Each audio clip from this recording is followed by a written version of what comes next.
días a nuestros lectores. Hoy estamos aquí con una persona que hace mucho tiempo que gustábamos de entrevistar, que es Pedro Matas de España, profesor titular de la Facultad de Filosofía y Letras de la Universidad de Córdoba, que desarrolló su trabajo de doctorado en el Warburg Institute con Charles Burnett y aún ahora trabaja con él en una serie de libros llamada Arábica Veritas. Es el presidente de la Sociedad de Filosofía Medieval, que es la sociedad por detrás de nuestro magazine, de nuestra newsletter, y es editor de la revista mediterránea International Journal on the Transfer of Knowledge. Muchas gracias por estar Gracias, aquí conosco hoy. encantado.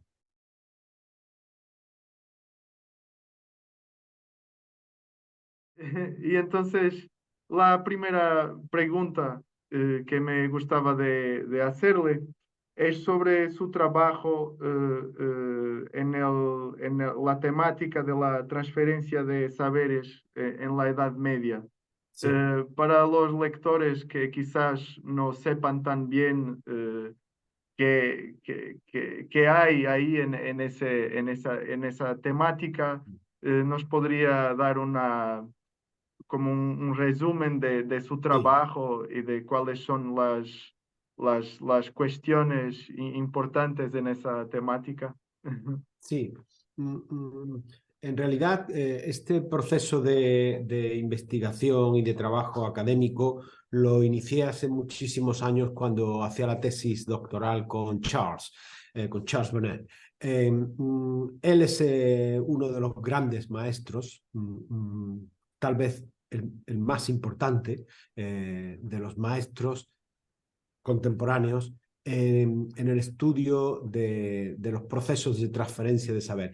Lo que ocurre es que Charles lo hace de un modo muy anglosajón y por tanto él lo hace aplicando las tesis de la transmisión del saber, aplicándolo a sus estudios textuales de transferencia entre el mundo y la lengua árabe medieval y renacentista y el mundo latino.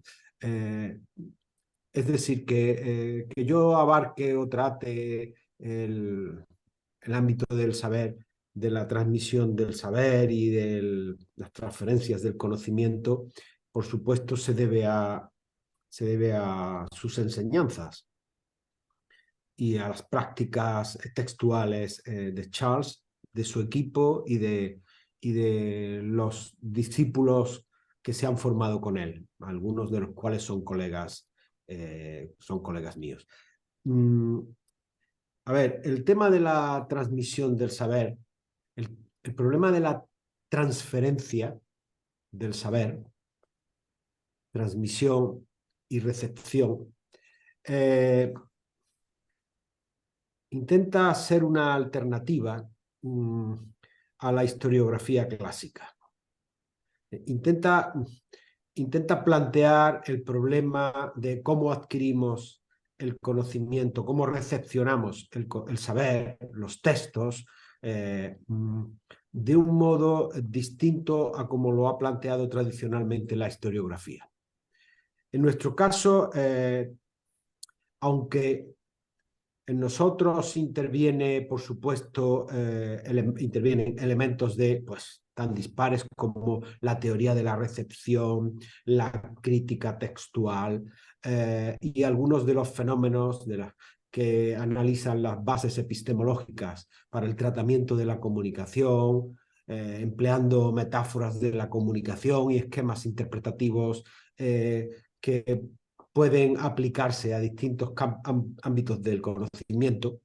En nuestro caso, lo que hacemos es utilizar un método en el cual intentamos reconocer cómo se produce el círculo hermenéutico que analiza la transmisión del saber como una transmisión de significados. Es decir, intentamos ver cómo tanto en los significados como en los textos que transmiten dichos significados, nos encontramos ante un problema donde los textos han de ser interpretados y al ser interpretados transmiten un saber que a su vez es interpretación de saberes anteriores o previos, que al ser recepcionados son no solo interpretados, sino también, lógicamente, al ser traducidos, al ser interpretados, son modificados, son adaptados. El proceso yo lo estudio desde el círculo hermenéutico tradicional de la hermenéutica contemporánea. Sí, para mí uno de mis grandes pilares teóricos, sin duda, Gadamer. También lo fue en su momento Heidegger, pero la aplicación que hago se sitúa más del lado concreto de Gadamer. Creo que abordando el proceso de la transmisión textual, de la transmisión y recepción textual, estudiándolo, primero, desde una hermenéutica contemporánea, es decir, desde un análisis que asume el proceso del círculo hermenéutico, pero al mismo tiempo como un proceso de lo que llamamos, tomando el término prestado de los estudios de biología, como un proceso de polinización cruzada, vamos viendo cómo la comunicación de significados, la transmisión textual, es un proceso que va modificando, enriqueciendo dichos significados o dichos textos.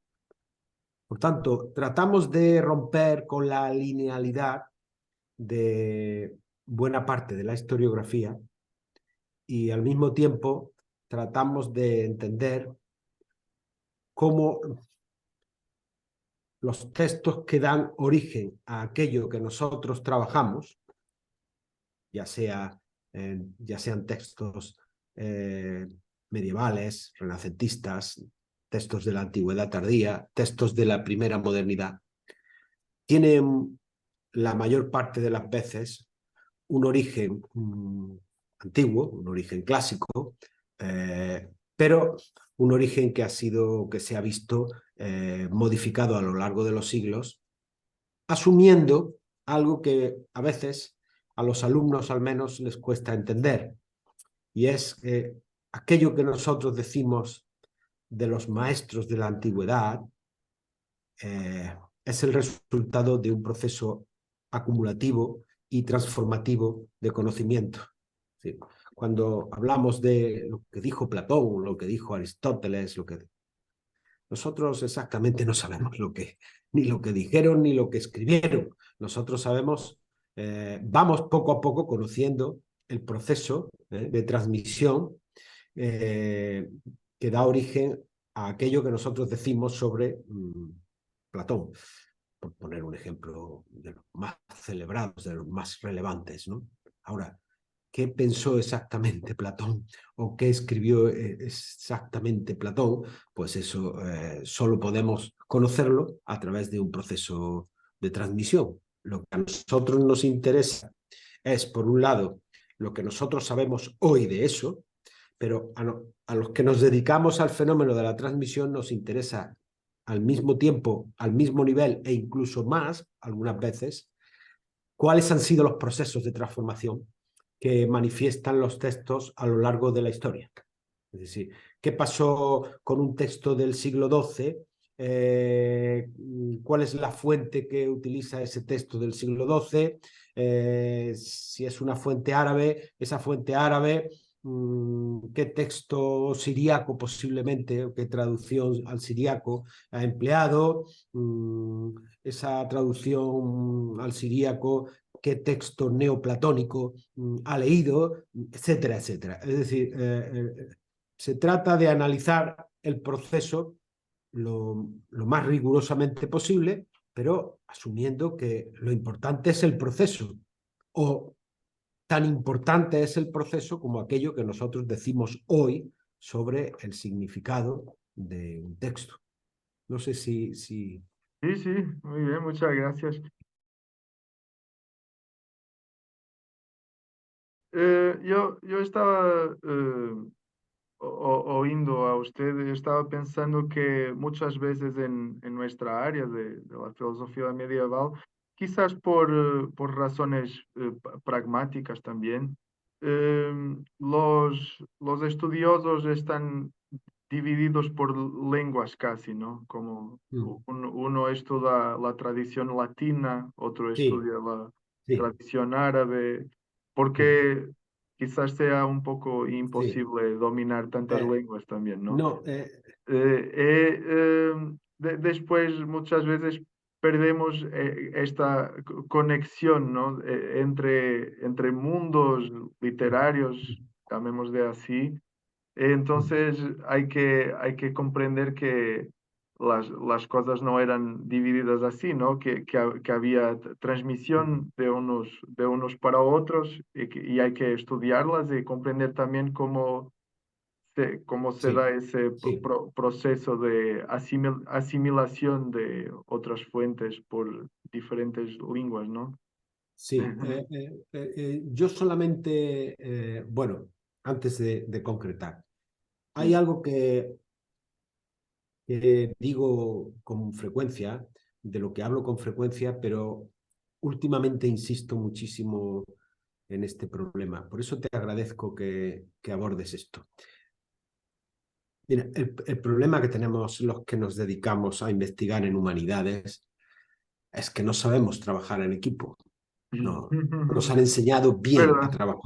a trabajar en equipo. O sea, formamos parte de proyectos de investigación, vale, pero, pero mal ejecutados. En cuanto a grupo, bien ejecutados en cuanto a individualidades, bien ejecutados normalmente en cuanto a la supervisión del investigador principal, pero no suele ser el resultado de un trabajo en equipo tal y como se concibe el trabajo en equipo en los estudios de ciencias. Me refiero de ciencias, tanto ciencias naturales, como ciencias... No, no, ese es el problema. Eso es uno de los puntos en los que insisten aquellos representantes de la filosofía analítica que entran en diálogo con la filosofía continental, por ejemplo. Eso es algo en lo que ellos insisten. No es posible conocer 9 lenguas. Bien, es posible, pero que yo conozca en España solo hay un investigador que las conoce. Es con un investigador que yo he trabajado durante años, es el catedrático de semíticas de Córdoba, señor que tiene un dominio de las lenguas semíticas y las clásicas que a él le permite tener la perspectiva que ofrece semejante erudición en lenguas. No obstante, él también necesita, cuando hemos trabajado juntos, el complemento no ya de algunos aspectos de las lenguas clásicas, sino sobre todo, en nuestro caso, la perspectiva filosófica. Porque casi todos estos investigadores, incluso los mejores, casi siempre son filólogos y no poseen formación filosófica. Entonces, yo solo he trabajado con 2 personas con las que he podido trabajar en equipo, aunque haya sido un equipo de 2. Este catedrático de Córdoba, el profesor Monferrer Sala, él es un filólogo excepcional, o sea, excepcional no solo en aquello que más directamente conoce, mejor conoce, que es el árabe y el siríaco, y el hebreo, sino también en la pluralidad de lenguas semíticas que domina. Mi trabajo con él se plasmó en un libro donde estudiábamos un tratado anónimo polemista que creíamos estaba escrito o podría estar escrito por un mozárabe. Eso nos llevó muy lejos y derivó en un trabajo interesantísimo de transmisión y de recepción, en este caso de carácter polemista, entre latín, árabe, hebreo. Con la otra persona que he trabajado así en otra ocasión fue en los inicios de mi formación con Charles Burnett, cuando hacía la tesis doctoral. Aquello se plasmó tanto una parte del trabajo de mi tesis doctoral como la de Baudouin van Dengaville, que es un profesor de la Universidad de Lovaina, que hacía la tesis también con Charles en ese, bueno, la tesis, estudios de doctorado con Charles, él se doctoró en Lovaina. Trabajamos al unísono con él y un catedrático de clásicas de la Universidad de Pretoria, Italo Ronca. Trabajamos en 3 textos de Adelardo de Bath.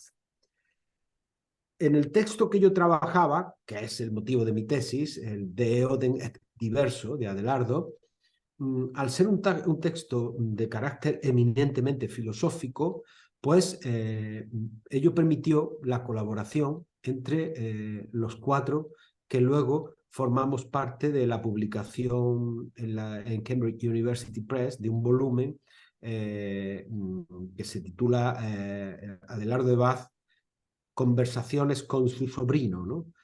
Y ahí se agrupan una serie de textos de Adelardo, sobre todo de Odem et Diverso, Cuestiones naturales y de Avibus, donde se presentan distintas facetas intelectuales de la obra de Adelardo, pero que fundamentalmente ponen de manifiesto cómo pudimos a lo largo de una serie de años colaborar entre nosotros, pero colaborar como un equipo de trabajo. Yo solo he tenido, perdón, 2 ocasiones en las que he trabajado como un equipo. En el caso de aquellos textos de Adelardo y en el caso del texto polemista que tuve el placer y el honor de trabajar con el profesor Monferrer. Lo Muy demás, bien. no, Sí, es entonces la solución para ese problema de la multiplicidad de capacidades que tenemos trabajar en que equipo. dominar es trabajar en equipo. Sí, sí, sí, Y sí, no en sí. el sentido de división de trabajo, No, pero no, no, mismo en equipo, ¿no? no.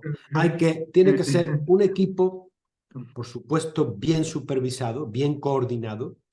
pero donde los miembros del equipo entran en contacto de manera regular y donde se van pasando información unos a otros sobre dónde se encuentra el momento de su investigación, cuáles son los hallazgos, cuáles son las dificultades y donde cada uno de ellos pide ayuda a los demás cuando se encuentra con cuestiones textuales que, que no puede entender o que no se pueden comprender debido a las limitaciones que tenemos de las lenguas.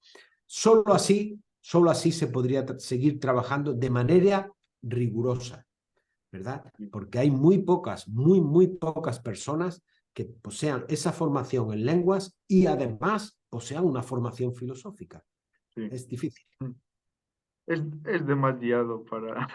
Sí, Sí, sí, y sí. quizás hay otro problema práctico que es la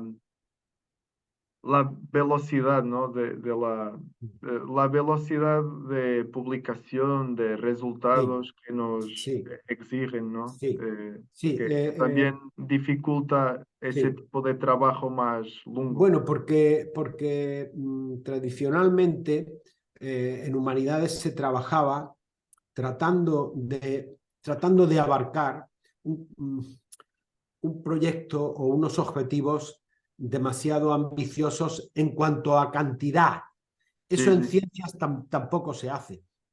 Hay que focalizar sobre aspectos concretos de aquello que uno quiere trabajar.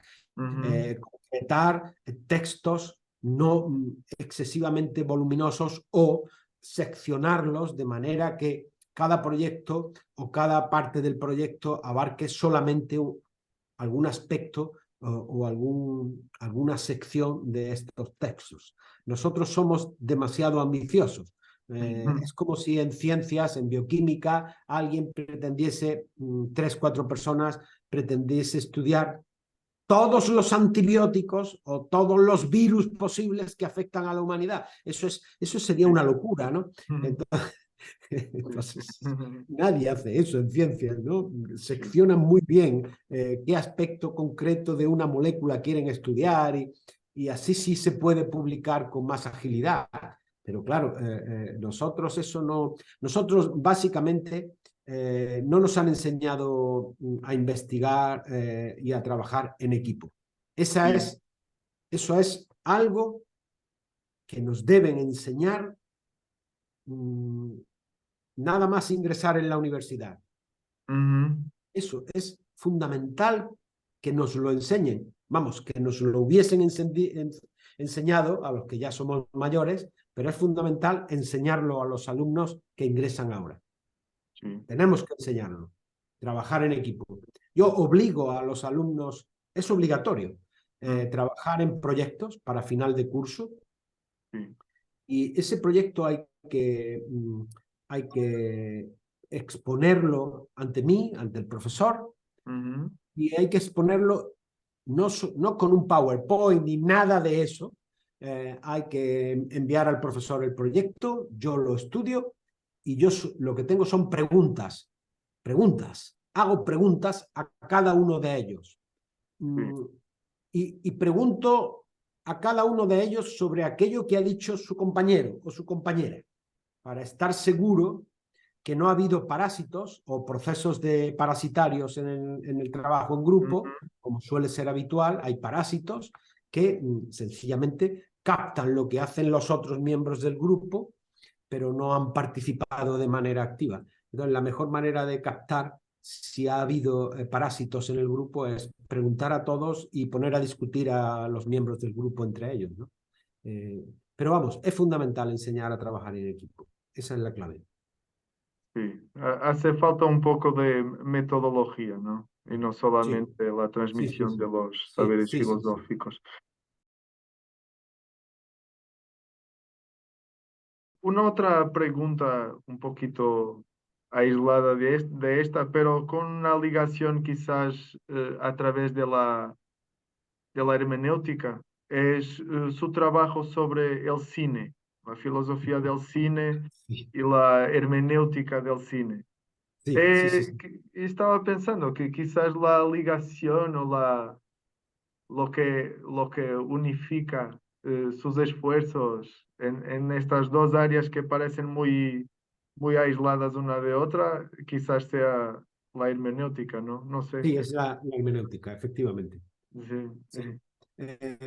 Yo hace ya años que inauguré la asignatura de Filosofía del Cine en el grado de Cine y Cultura de la Universidad de Córdoba. Contribuí con mis colegas de la Facultad de Filosofía y Letras, sobre todo con el grupo de cine, contribuí en un aspecto a desarrollar, a crear ese grado, pero vamos, mi parte consistió en introducir una asignatura que no existía y que sigue sin existir en España, excepto en Córdoba, que es la asignatura de Filosofía del Cine. Yo la filosofía del cine la había aprendido.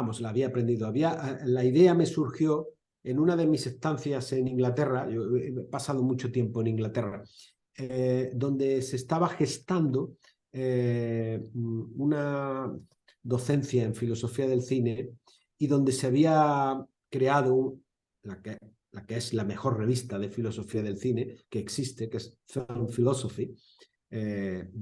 Actualmente se publica en la Universidad de Edimburgo. Antes se publicaba en Liverpool, la Universidad de Liverpool. De ahí fui tomando la idea y desarrollando un esquema de trabajo, un diseño de cómo podríamos hacer una filosofía del cine para alumnos de cine y cultura. En realidad la teoría del cine, la filosofía del cine es una teoría del cine. Este es un aspecto discutible, hay quien acepta, hay quien no acepta que se plantee la filosofía del cine como una teoría del cine. Sería una teoría del cine de base hermenéutica, sería por concretar un poco, ¿no?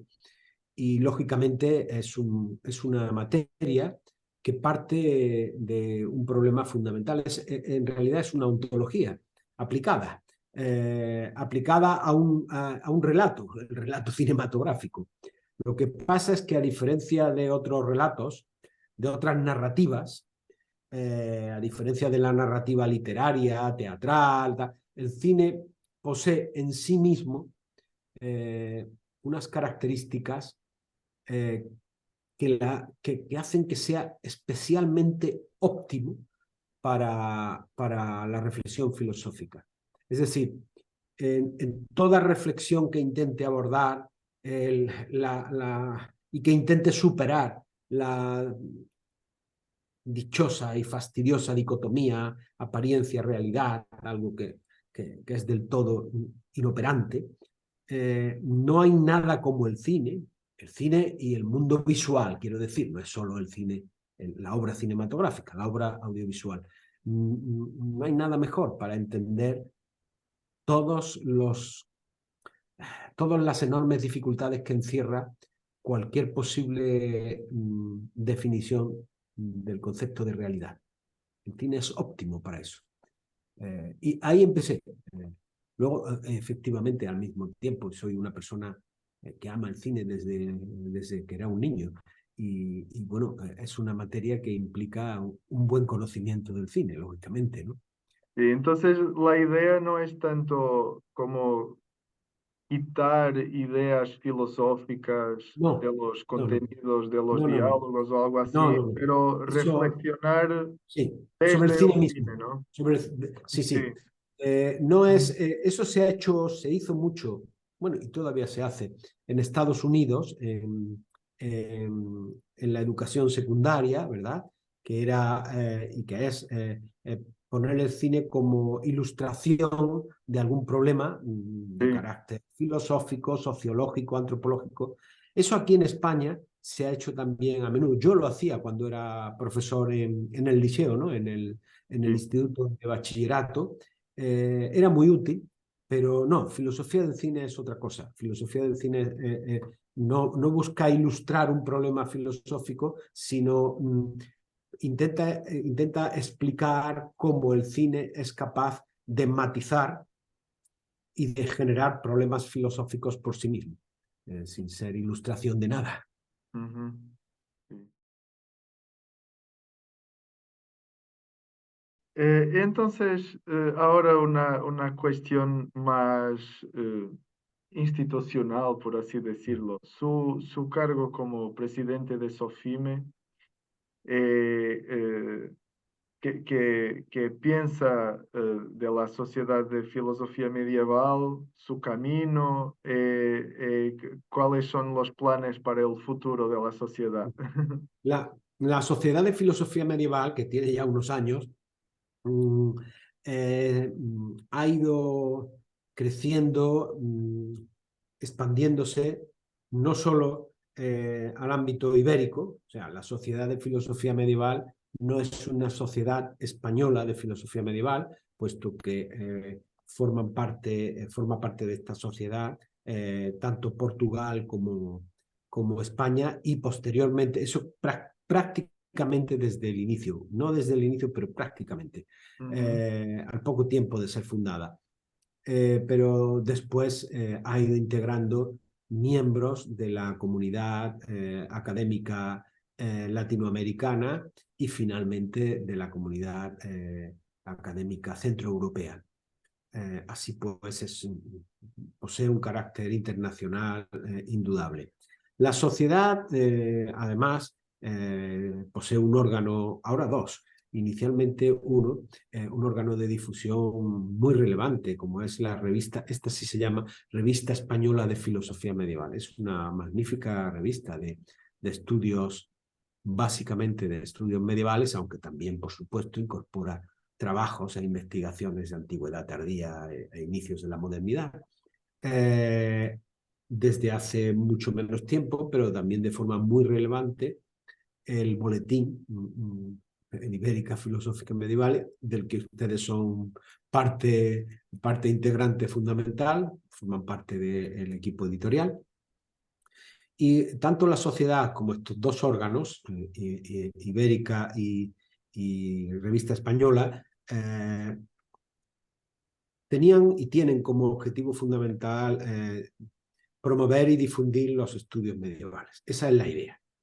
Pero al mismo tiempo agrupar a profesores, investigadores, estudiantes y agruparlos de manera dinámica, que pueda haber entre ellos intercambio y transferencia de conocimientos, ¿no? ¿Qué hace? ¿Quién lo hace? ¿Cómo puede ayudarme? ¿Cómo puedo yo ayudar? Esa es la idea. La sociedad está creciendo, últimamente está creciendo de manera notable y se está internacionalizando de manera notable. Posee o pone en práctica un principio como el de la difusión del saber a través de comisiones, ¿no? Tenemos una serie de, o grupos de trabajo, ¿no? Especializados, donde los investigadores, los alumnos, los profesores, los miembros de la sociedad se pueden integrar y trabajar de manera específica. La idea de las comisiones creo que es interesante, aunque su funcionamiento todavía todavía no se ha puesto, no ha alcanzado el nivel que debería. Es decir, precisamente porque en el intercambio de ideas que puede producirse a través de las comisiones de trabajo, de los grupos de trabajo especializados, se pone de manifiesto lo que hablábamos de la falta de experiencia en el trabajo en equipo. Ahí también es otra cosa igual, ¿no? O sea, si nosotros nos cuesta mucho trabajo abordar problemas en equipo, también nos suele costar mucho trabajo formar parte de una comisión e integrarse en una comisión dinámica. Eso también, en general, cuesta trabajo. Pero estamos empezando. Mi presidencia es, bueno, es algo totalmente circunstancial, es algo que se va produciendo cada 4 años, la elección de un equipo que organice o que presida y contribuya al desarrollo de la sociedad. Cada 4 años se renuevan los equipos y bueno, también es importante no olvidar que cada 4 años celebramos un congreso internacional.